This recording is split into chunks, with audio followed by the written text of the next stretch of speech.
এই পাতাটা হচ্ছে সজনে পাতা বলুন আর সাজনা পাতা বলুন, কথা একই।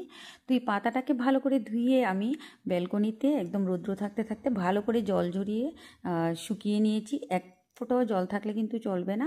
তারপর একটা ফ্রাইং প্যান বসিয়ে দিলাম, দিয়ে তার মধ্যে দিয়ে দিলাম 3 থেকে 4টে শুকনো লঙ্কা, 5 থেকে 6টা রসুনের কোয়া, তারপর কাঁচা বাদাম অল্প পরিমাণ, তারপর বিউলির ডাল, আর হচ্ছে আস্ত জিরে, আস্ত ধনে, আর একটা ডাল দিতে হবে, সেটা হচ্ছে চানার ডাল।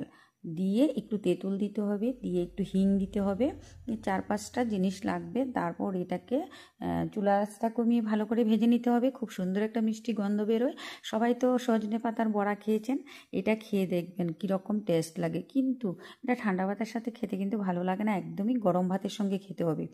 আর এইভাবে ভালো করে আমি একটু হালকা হালকা করে ভেজে নিয়েছি, যা চুলা আঁচটা যাতে না পুড়ে যায়, কারণ অনেকগুলো ছোট আকারের ডাল আছে, বড় আকারের ডাল আছে, এগুলো চুলা আঁচটা কমিয়ে তারপর নামিয়ে নিয়েছি।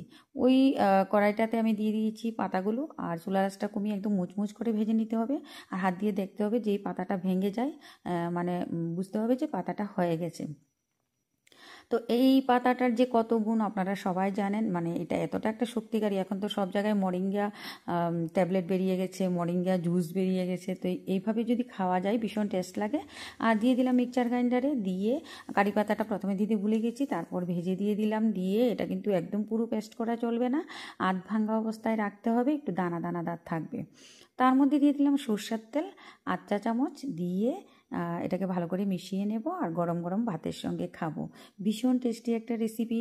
বড়া তো সবাই খেয়েছেন, বড়ার মধ্যে তো তেল থাকে অনেক। আমার মতে এরকম করে আপনারা একবার খেয়ে দেখবেন। এটা সাউথ ইন্ডিয়ান একটা রেসিপি, আমি কিন্তু এইভাবে প্রায়ই খেয়ে থাকি। ভীষণ টেস্ট। যারা পাতা প্রেমী, পাতা ভালোবাসেন, শাক ভালোবাসেন, ভর্তা খেতে ভালোবাসেন, তাদের কাছে কিন্তু ভীষণই ভালো লাগবে।